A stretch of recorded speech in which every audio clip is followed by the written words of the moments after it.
Mr. Speaker, the tired reactionary approach of the NDP doesn't work. As we exposed not long ago, there's an ever-increasing number of children running away from group homes. Yep. Indeed, today's NDP is being irresponsible toward children who need to experience love and learning and limits. The minister has set no limits so that children can leave their group homes at any time of the day or night.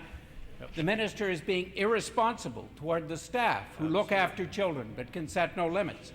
The minister is being irresponsible to our communities who are exposed to children who know no limits and sometimes vandalize property in the middle of the night. Why are the Premier and his ministers being so irresponsible to children, to staff, and to our communities? Mr. Speaker, the member, I believe, is overstating his view on this matter, Mr. Speaker. We do have in Manitoba the Missing Persons Act. We have added hundreds of additional child welfare workers in the province of Manitoba, Mr. Speaker, to work with families, to work with group homes. They do supervise those children, Mr. Speaker. They pay attention to where they are, and they make sure that they keep track of them, Mr. Speaker. It is true that some children do leave those group home situations and have to be found. There's a special unit, there's a special organization that we fund called Street Reach that goes out and searches out those children and finds them, Mr. Speaker. We also work very closely with the police department. We also work very closely with frontline agencies in neighborhoods, such as Mama Wichita, such as the Andrews Street Family Resource Center, Mr. Speaker, such as Rossburg House, all of whom collaborate with us to find children if they're missing, to ensure that they're safe and help return them to safe quarters and safe housing, Mr. Speaker, as well as get engaged back in school. Mr. Speaker, it's time to face the truth. One missing or murdered woman in this province is too many, and it should not continue any longer. That's right. On May 19th, in estimates, the Minister of Family Services admitted that she is overseeing group homes funded by today's NDP, governed by the rules she sets out, where children as young as 11 years old are allowed to wander in and out of the home whenever they wish, at any hour of the day or night. Why is the minister providing group homes such an irresponsible operational framework? A framework that is likely resulting in some of these vulnerable children being counted among the number of missing and murdered women in Manitoba. Mr. Speaker, again, I will say to the member opposite, if a child goes missing from a group home, the group home looks for that child. And if they need additional support to do that, they can reach out to a unique agency we funded in Manitoba called Street Reach to do that. They can reach out to many of our partners that are involved in the child welfare system to do that. They can reach out to family members to do that. And they do reach out to the police department to do that, as well as a number of nonprofit organizations, of which I've enumerated 3. There's Nadinaway.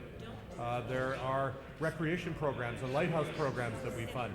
There are the public schools that we are regularly in contact with on a daily basis to ensure children are attending school.